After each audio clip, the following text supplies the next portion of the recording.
question for Mike, the author. Terry Bradshaw.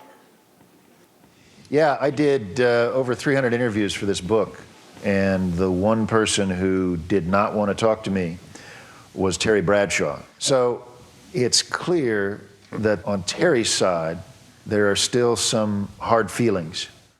Now listen, I'm saying there's a lot of things. I'm talking to you. I will not talk about him after this interview, okay?